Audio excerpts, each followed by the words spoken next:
Hello guys, আজ খাবো হচ্ছে গরুর নেহারি বা পায়া। আমাদের দিকে পায়া বলা হয়। গাইজ, এই পায়াটা কি রান্না হয়েছে, মানে রান্নাটা এত ভালো হয়েছে, এত সিদ্ধ হয়েছে দেখেন। মানে একদম চুলার উপরে অনেক সময় ধরে এটা রাখা হয়েছিল, যে কারণে পুরো একদম মনে হচ্ছে মোমের মতো গলে গেছে। দেখেন আমি হাড়টা ছড়াচ্ছি, 3 ভাগে ভাগ হয়ে গেছে। আর এতটা রান্নাটা এত সুন্দর হয়েছে গাইজ, এটা যারা খায় তারাই বুঝে যে এটার কি মজা। মানে আমার কাছে বিসমিল্লাহ বলে যখন মুখে দিই, দারুণ দারুণ, মানে অমৃত। ও গাইজ, অনেকেই আবার বলে যে আমার নাকি সব খাবারই অমৃত লাগে কিনা।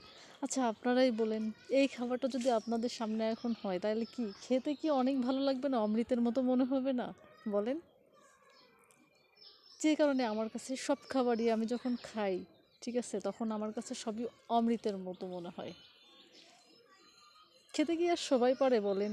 খাওয়াটা শিখতে হবে তো, মানে মজা করে খাওয়াটা শিখতে হবে, ঠিক আছে? তাইলেই নাই খাবারের এটা বোঝা যাবে।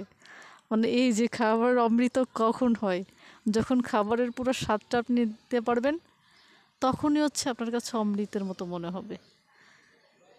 দেখেন কি সিদ্ধ হয়েছে, এত নরম হয়েছে, তুলতুলে একদম।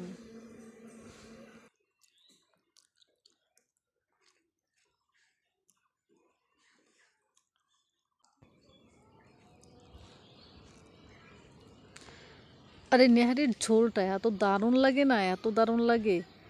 এটা হচ্ছে পরাটা কিংবা রুটির সাথেও খেতে ভালো লাগে, তবে আমার কাছে ভাত দিয়ে বেশি ভালো লাগে। মানে গরম ভাতের সাথে যখন এটা খায় না, আমার কাছে সত্যিই অমৃতের মতো মনে হয়। মানে হাড় পর্যন্ত সিদ্ধ হয়ে গেছে। এটা খেয়ে একদম মানে কলিজাটা ভরে গেছে। অমৃত অমৃত গাইজ। ওকে, আল্লাহ হাফেজ।